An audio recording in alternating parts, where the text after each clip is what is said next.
Karen, the neighborhood association chairwoman, genuinely believed she was doing her job.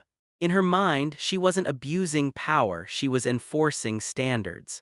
She told herself she was protecting property values, preserving appearances, and keeping the community clean. When she ordered my car removed while I was out of town, she thought she was teaching me a lesson. What she didn't realize was that she was about to destroy her own life over a parking spot.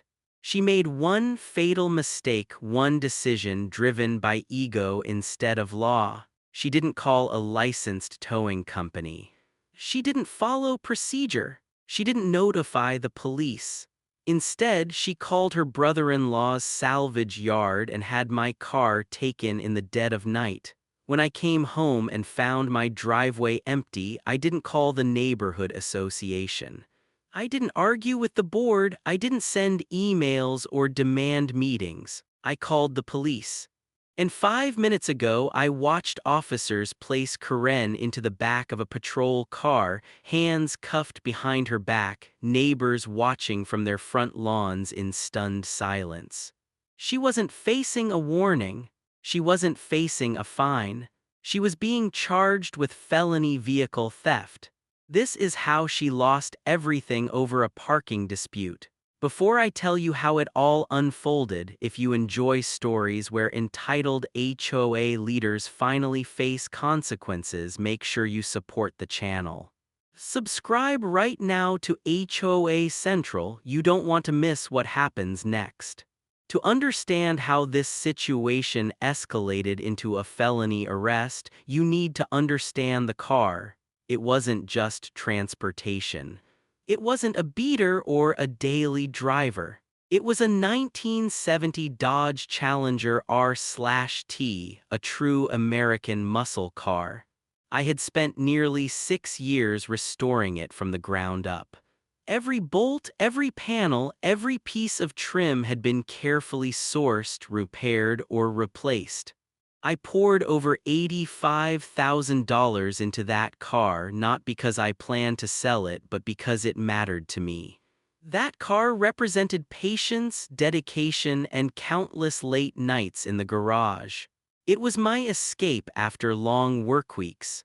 It was my pride and joy, and it was parked legally in my own driveway under a custom-made weatherproof cover. Enter Karen. Karen had just been elected chairwoman of the neighborhood association. Within days of winning the position, it was clear she was on a power trip. She walked the streets like she owned them, clipboard in hand, glaring at anything she didn't personally approve of. Karen hated muscle cars. She hated loud engines, chrome accents, and anything that stood out. In her world, every driveway should look identical, neutral colors, modern sedans, nothing flashy. 2 days after she took office, the notices began appearing. The first letter warned about unsightly vehicles. I ignored it. My car was covered. It wasn't visible. It wasn't violating anything. A week later, I received a fine claiming I was storing a commercial vehicle. That was ridiculous. The Challenger wasn't a work truck, it was a classic collector car. That's when I decided to attend the next association meeting. I showed up prepared. I brought printed copies of the bylaws. I highlighted the relevant sections. When it was my turn to speak, I calmly laid out the facts. The car was legally registered, it was not commercial, it was parked in my driveway, it was compliant. The room went quiet. Karen tried to interrupt me, but the board members stopped her. One by one, they realized she was wrong. I didn't raise my voice. I didn't insult her. I simply proved her wrong in front of the entire neighborhood. I could see the shift in her expression. This was no longer about rules, it was personal. After the meeting ended, she cornered me in the parking lot. Her smile was gone. Her voice was cold. "I don't care what the paperwork says, Ryan," she told me. "That junk is leaving my community one way or another." I should have taken that threat seriously. but I had a work trip coming up and assumed the cover would be enough protection. After all, she couldn't do anything illegal, right? I was wrong. I left for Denver on a Monday morning. Everything was normal until Tuesday night just after midnight when my phone buzzed. My security camera had detected motion. I opened the app and my stomach dropped. There was no official tow truck, no logo, no uniform, no warning notice left behind. Instead, a dented, unmarked flatbed was backing into my driveway, and there was Karen. She was standing there in slippers, pointing and giving instructions like she owned the place. I tried using the camera's speaker. I shouted, "That's private property, stop immediately." Karen looked directly at the camera, smiled, and pressed her finger to her lips in a shushing gesture. The driver hooked the car without dollies, then he dragged it. I watched sparks fly as the undercarriage scraped against the pavement, years of work being destroyed in seconds. I immediately called local law enforcement to report an unauthorized tow. The dispatcher put me on hold briefly, then came back with words that changed everything.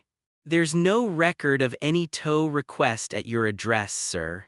No notification, no report." That's when the truth hit me. This wasn't a tow, it was theft. Karen didn't use the authorized towing company because they would have refused. She went completely off the books and handed my car to a stranger. I flew home the next morning. There was no impound lot to visit because there was no impound lot. I went straight to my house and coordinated with Officer Daniels, who lived a few streets away.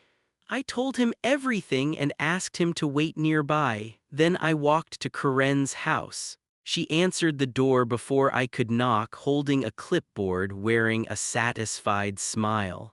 "Oh, Ryan," she said, "I hope you learned your lesson.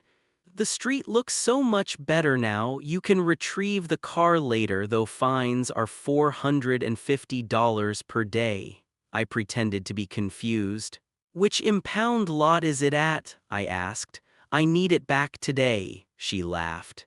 "It's at a secure location. My brother-in-law owns a yard a few counties away. Bring $2,500 in cash and maybe I'll tell you where it is."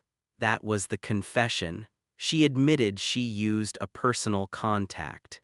She admitted she was withholding the location for money. I smiled. "Actually, Karen," I said calmly, "you're the one who's about to pay." I waved my hand. 2 police cruisers rolled into the cul-de-sac, lights flashing.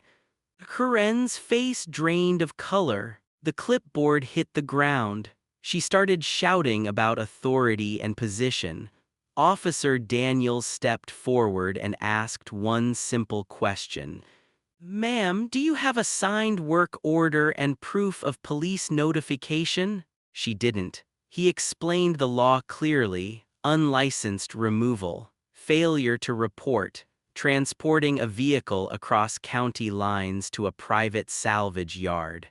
When the value exceeds $100,000, it's felony vehicle theft. They cuffed her as neighbors watched from their lawns. 2 days later, we recovered the car. It was hidden under a tarp at the salvage yard, scheduled to be dismantled.